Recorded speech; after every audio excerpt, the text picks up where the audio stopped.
और हमारे आज के जो एक्सपर्ट हैं उनसे भी एक बार आपको इंट्रोड्यूस करवा देते हैं। और हमारे साथ आज आपके सवालों के जवाब देने के लिए रूपक दे जुड़ने वाले हैं।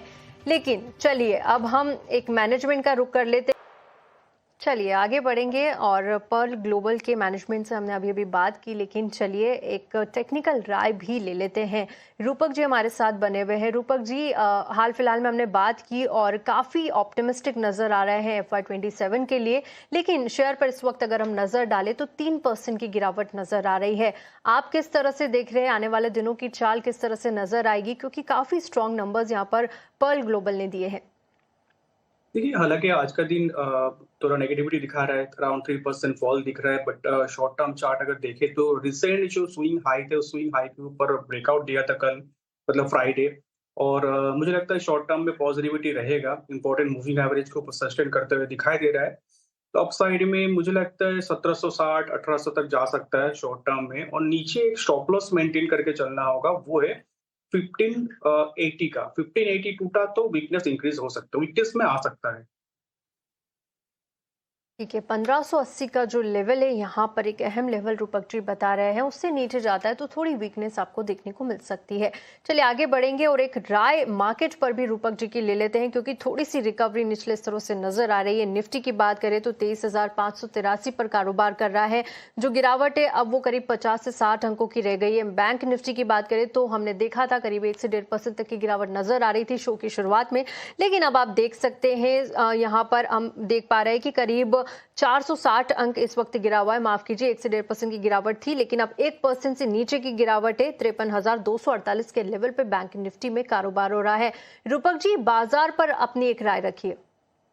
देखिए, निफ्टी आज जो लो बनाया था वो एकदम छोटा टाइम फ्रेम में, 15 मिनट्स टाइम फ्रेम में एक बुलिश हार्मोनिक पैटर्न फॉर्म किया था, और पोटेंशियल रिवर्सल जोन से एक स्ट्रॉन्ग रिकवरी दिया, जिसका टारगेट था 23,520 और 23,650। तो ऑलमोस्ट सेकंड टारगेट के आसपास पहुंच रहा है। तो हमारे लिए रेजिस्टेंस रहेगा 23,650। उसके ऊपर बैंक निफ्टी अगर सस्टेन करता है तो सिग्निफिकेंट रैली टुवर्ड्स 23,800 आ सकता है। तो ओवरऑल सेंटिमेंट तो फिलहाल पॉजिटिव ही लग रहा है, बट अगर अभी हमारे पास सपोर्ट हो जाएगा 23,400, 23,400 के नीचे जब तक नहीं आता तब तक सेंटिमेंट पॉजिटिव रहेगा, और ओवरऑल बुलिश सेंटिमेंट बरकरार रहेगा मार्केट में। बैंक निफ्टी की बात करें तो थोड़ा स्लगिश नजर में आ रहा है एज कम्पेयर टू निफ्टी। 53,500 का रेजिस्टेंस रहेगा, उसके ऊपर ही बैंक निफ्टी में बाइंग मोमेंटम आ सकता है। नीचे 53,000 का एक सपोर्ट रहेगा, 53,000 के नीचे वीकनेस इंक्रीज हो सकता है। ओवरऑल सेंटिमेंट बैंक निफ्टी का थोड़ा न्यूट्रल रहेगा, और निफ्टी का थोड़ा पॉजिटिव रहेगा। ठीक है, बैंक निफ्टी के लिए थोड़ा सा न्यूट्रल और निफ्टी के लिए पॉजिटिव संकेत यहाँ पर बता रहे हैं रूपक जी। आगे बढ़ेंगे और अब सवाल जवाब के सिलसिले को भी शुरू कर लेते हैं। पहला जो सवाल है हमें यूट्यूब के जरिए आया है, भवदीप पटेल का सवाल है, और उनके पास जो शेयर्स है वो गेल इंडिया के 465 शेयर ये बता रहे हैं। 165 के प्राइस पर इन्होंने लिया था, और इनका सवाल है कि क्या इन लेवल्स पर इन्हें रुकना चाहिए या फिर यहाँ से निकल जाए। इनका एक और सवाल है कि ये 3 महीने तक ही वेट कर सकते हैं। फिलहाल यहाँ पर 3,000 से ज्यादा का नुकसान गेल इंडिया में इन्हें होता हुआ। रूपक जी, गेल के शेयर पर क्या सलाह होगी? अगले 3 महीने रुकना चाहिए या फिर यहाँ से एग्जिट ले ली जाए? ये देखिए, गेल ना रिसेंटली, मतलब आज का दिन इनफैक्ट इंपॉर्टेंट मूविंग एवरेज के नीचे आ गया। जो मूविंग एवरेज को रिक्लेम किया था उसके ऊपर ट्रेड करते हुए दिखाई दे रहा था, मोमेंटम पॉजिटिव था। वो मोमेंटम में थोड़ा बहुत वीकनेस दिखा, और 157 का स्टॉप लॉस बन रहा है अभी। 157 का स्टॉप लॉस के साथ अभी होल्ड करना पड़ेगा, क्योंकि 157 टूटा तो वीकनेस इंक्रीज हो सकता है। तो hold with stop loss of 157। 57 के स्टॉप लॉस के साथ यहाँ पर आप बने रह सकते हैं। फिलहाल इन लेवल्स पर ये सलाह गेल पर आपको मिलती हुई। आगे बढ़ेंगे, अगले लाइव कॉलर को शामिल करेंगे। इस वक्त हमारे साथ अशोक सोनी जुड़ चुके हैं। अशोक जी, बहुत बहुत स्वागत है 18 नाउ स्वदेश पर आपका। पूछिए अपना सवाल। सर, हाँ, आवाज आ रही है मेरी सर? बिल्कुल, आपकी आवाज आ रही है अशोक जी, सवाल पूछिए अपना। मैं जब इसका बजाज हाउसिंग फाइनेंस अभी आईपीओ आया था, आईपीओ भी लिया था, उसमें प्रॉफिट बुक करके हम लोग निकल गए थे। उसके बाद में मैंने 2,500 शेयर लिया था 170 रुपए के हिसाब से मैडम। अभी उसका इतना गिर गया, अभी उसको क्या करें? रुकना चाहिए कि नहीं रुकना चाहिए? अभी हम तो रुकने के लिए तैयार है, क्योंकि हम लॉस नहीं कर सकते इतना। ठीक है, आपका सवाल हम तक पहुंच गया है और हमारे एक्सपर्ट से पूछ लेते हैं। और दूसरा एक है मैडम, इरडा का भी ऐसे ही है। हमने 310 में लिया था तो बुक करके निकल गए थे, बाद में एवरेज करके हम उसको 270 लाए, वो भी मेरे पास 3000 शेयर है। तो दोनों में कितना बेट करना पड़ेगा मैडम? ठीक है, दोनों में ही आपको काफी नुकसान हो रहा है इन लेवल्स पर। आपको दोनों ही शेयरों पर सलाह मिलेगी अशोक जी। और रूपक जी के पास सीधे चलते हैं। रूपक, हमारे साथ अशोक जी इस वक्त जुड़े हैं, बजाज हाउसिंग फाइनेंस के शेयर है। यहाँ पर इन्होंने एंट्री ली थी, प्रॉफिट बुकिंग करके निकल गए, लेकिन फिर से इस शेयर में आ गए हैं और यहाँ पर 170 के भाव पे इन्होंने 2500 शेयर करीब खरीद के चले हैं और यहाँ पर काफी बड़ा नुकसान इन लेवल्स पर इन्हें मिलता हुआ। इसके अलावा एरेडा का भी इनके पास शेयर है, यहाँ पर भी सेम स्टोरी इन्होंने की थी। यहाँ पर एंट्री की, प्रॉफिट बुकिंग की, निकल गए, लेकिन उसके अलावा फिर से एंट्री की और 310 के लेवल पे इन्होंने खरीदा था। 3000 क्वांटिटी है और यहाँ पर भी बड़ा नुकसान झेल रहे हैं। दोनों ही शेयरों पर क्या सलाह होगी, क्योंकि काफी सारी क्वेरीज हमें बजाज हाउसिंग फाइनेंस पर आती है लगातार। कई सारे जो निवेशक है वो यहाँ पर फंसे हुए हैं। देखिए, दोनों स्टॉक का जो रिसेंट टर्म चार्ट देखे तो थोड़ा रिसेंट जो रैली हुआ था, रैली के बाद एक बार रिट्रेसमेंट मोड में लग रहा है मुझे। तो अगर बजाज हाउसिंग फाइनेंस की बात करें तो स्टॉक ने करेक्शन दिखाया और इम्पोर्टेंट मूविंग एवरेज के नीचे वापस एक बार आ गया। तो फिलहाल 80 रुपीज 50 पैसा का एक सपोर्ट दिख रहा है। ओवरऑल तो वीकनेस है, बट 80 रुपीज 50 पैसा अगर नहीं टूटा तो रिकवरी में वापस एक बार 90 और उसके ऊपर जा सकता है। तो फिलहाल मैं रिकमेंड करूंगा 80 रुपीज 50 पैसा, 80 रुपीज का एक स्टॉप लॉस मेंटेन कीजिए। उसके नीचे आता है तो थोड़ा पोजीशन कम कर लीजिए, बाकी पोजीशन होल्ड कीजिए, थोड़ा पोजीशन बेच दीजिए। दूसरा, मैं इरेडा के बारे में बताना चाहूंगा। इरेडा का सपोर्ट है 118 पे।